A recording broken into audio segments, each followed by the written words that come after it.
Hi, it's Maggie the Irish Gypsy here to bring you your July 2024 general reading. We are looking at the first half of July, roughly the first couple of weeks, and this reading is for our lovely fish, the water sign of Pisces. Welcome, everyone. As always, I hope you're doing well, and as always, it is a blessing to be able to be here, and you are part of that blessing, so thank you. All right, Pisces, if your sun, moon, rising, Venus sign is in Pisces, this video is for you. If you're cross-watching for a Pisces, this video is also relevant. It's a general reading, so it'll resonate a little differently for everyone, likely. Take what resonates, leave the rest. If you know any or all of your other sign placements, sun, rising, moon, Venus sign, watch those for any additional insight and perspective they can provide. If something really does hit home, if it really resonates to you and you'd like to pull the curtain back on it, take a deeper dive onto it, look at it a bit more, or you simply like the reading style, if you're interested in a personal reading with me for yourself, as a gift for someone else, email me at maggie1mcguire@gmail.com. You can also see that contact information by clicking on the description of this video. I'd love to hear from you. I can usually respond the same day or within 24 hours with more information. I do offer a pretty wide range of choices for readings, different in all different areas of life, different types, lengths, styles, budgets, spreads. I try to include something in there for everyone, and I'm pretty diligent about timely scheduling of personal readings. This is what I do full time. So if you're interested, please email me. All right.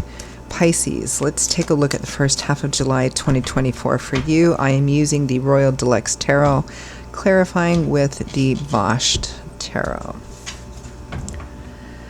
Okay, Pisces. Ooh, what a great way to begin.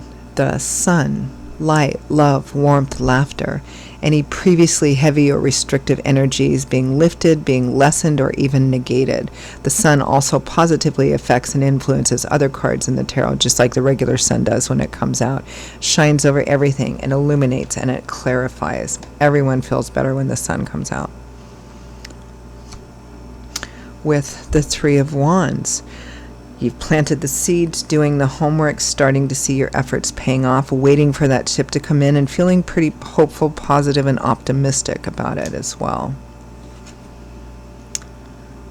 The Ten of Wands. Tens represent cycle endings, a burden you've been carrying for some time, a heavy burden. Might not have started out to be heavy, but it grew to the point where you were just kind of overwhelmed by it. So this is a card about laying it down once and for all. Five of Wands, internal conflict, perhaps external conflict, conflict within yourself, conflicts with other people, ending of that perhaps. Ace of Swords, the number one of air. This is like the light bulb going off over your head, an epiphany, realization, clarity on something, perhaps suddenly seeing something for the truth of what it is, the reality of what it is, new ideas. Two of Swords. That's a progression, Ace of Swords, Two of Swords. So that leaves a decision to be made, right? A perhaps difficult decision. The decision needs to be made based on internal stuff, not external stuff. From the bottom of the deck, the overall energy is the Seven of Coins, which makes sense because the Seven of Coins is also often what precedes decisions. The Seven of Coins is taking a look at what you've invested in something and asking yourself, has the end justified the means? What do I have to show for my efforts? Do I want to make changes? Do I want to tweak things? Do I want to just take what I can and move on and do something different?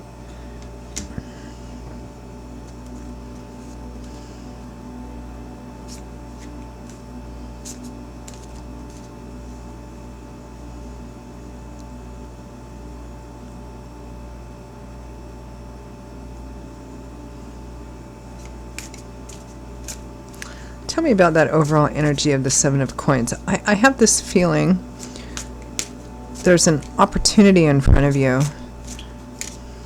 It looks beautiful, but there may be some resistance inside of yourself or resistance from other people. Seven of Coins for overall energy.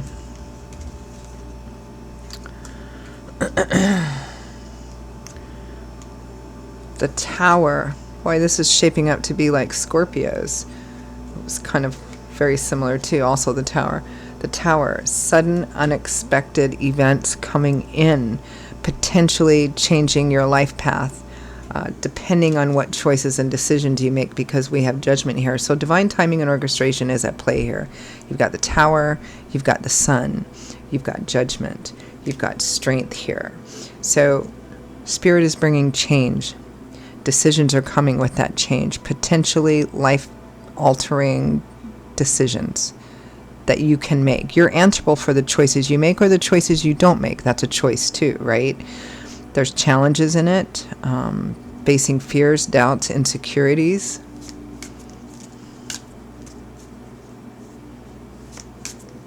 Trying to figure out what is the best move.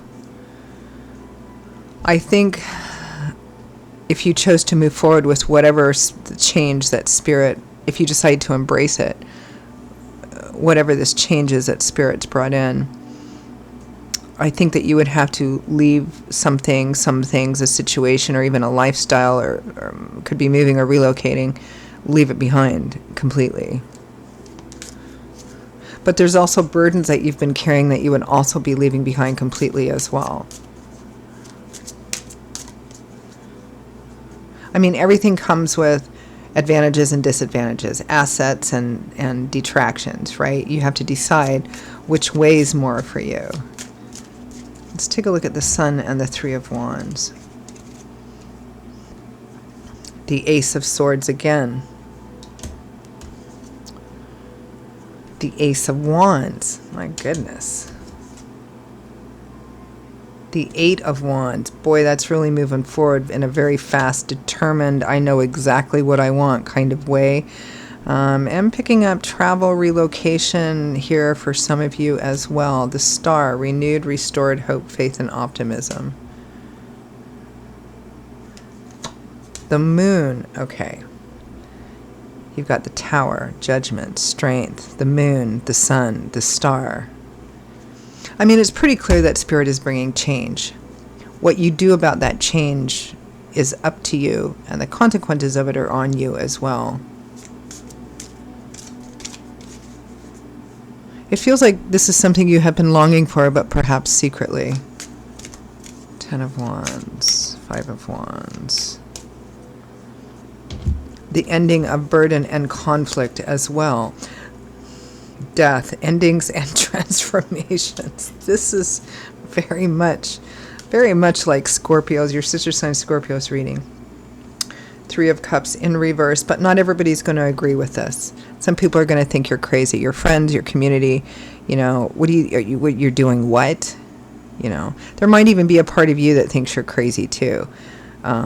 It looks like a complete and total lifestyle change. The world, yeah, the end of one major cycle, one major chapter or set of chapters of your life, so that you can go off on a whole brand new path, whatever this is. Now, I mean, it's intense. It was quite intense with Scorpio too. Theirs was very strongly kind of love or partnership oriented. I'm not quite sure if that's the case here. It might be career, work, and job for you. I mean, but there's something major has dropped into your life. You're, I think, pretty much considering, you're strongly leaning towards doing it, even though it's huge, it's profound. Other people are like, are you nuts? You know, you're going to have to leave this or put this behind in order to move forward. So Ace of Swords, Two of Swords.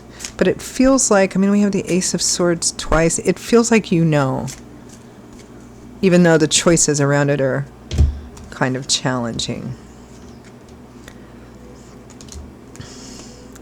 The Devil, the Two of Cups, the Nine of Cups, the Ten of Cups. Now I've fallen in love with somebody. They're my soulmate. I want to spend the rest of my life together with them, have a home, possibly a family, get married. I mean, you have it bad. The Devil and the Five of Wands. But here's the thing, very similar to Scorpios, I think that there's maybe some people that are, I don't know, they might be naysayers, or they may just be people who love and care and are concerned about you and are concerned that that you might be making a big mistake, especially by rushing forward. But it's like, this is, I mean, these are the cards with the Devil, the Two of Cups, the Nine of Cups, the Ten of Cups. This is somebody who's got it bad. You, the other person, definitely. I mean, in terms of like this is my person, this is my one and only kind of thing. For some of you. Others of you, it might be like a huge career work job change that's going to make profound, significant changes in your life, in your partner's life, perhaps, in your community. All right. Advice, guidance, feedback from Spirit. Wow. Water signs really have some interesting readings this time. Okay, here we have the Three of Wands again. So Spirit is echoing and validating in terms of advice and guidance, planting the seeds, but kind of being a bit patient, waiting for that ship to come in. So, you know, you can move forward, do the footwork, but don't go rushing spontaneously. Make sure you have a plan. This is a card more of patient, waiting to see how this plays out, waiting for that ship to come in. Here's the Hanging Man. Okay, so definitely some advice and guidance from Spirit about it's temporary, about not making, you know, not rushing forward full-heartedly. Make sure you get information and knowledge first, because traditionally the Hanging Man, no matter the artwork, is about somebody hanging upside down from the tree of knowledge. It's a bit uncomfortable. He's not going to be there long. It's a bit uncomfortable, but he does get a different perspective, different kind of information, which he may need before he makes any specific decisions. Knight of Swords, that's our traditional student information gatherer, so doing your due diligence. And if it's a relationship, due diligence is, you know, see what they're like in different kinds of spaces, different kinds of moods, you know, etc. Knight of Swords and the Chariot. There are challenges to be faced here. If you have determination and perseverance, you can succeed. The Knight of Swords is pretty action-oriented and decisive, but he goes forward with a plan. So, advice and guidance from Spirit. All right, I'm going to leave it there. Pisces, those are your messages for the first half of July 2024. Hope you found them relevant and useful. Significant, particularly Pisces and Scorpio, very significant, intense energy. I hope you found it useful. If you did, if it really hit home, if it resonated, if you'd like to peel it back and take a deeper dive on it, or you simply like the reading style. If you are interested in a personal reading with me, for yourself, as a gift for someone else, please feel free to email me directly at maggie1mcguire@gmail.com. I would love to hear from you. You can also get that contact info by clicking the description on this video. I will see you all in a couple of weeks for the July mid-month readings. I do post generals every 2 weeks. And I hope you take care of yourself, stay safe, be well. Hope to see you back here again soon. Bye-bye.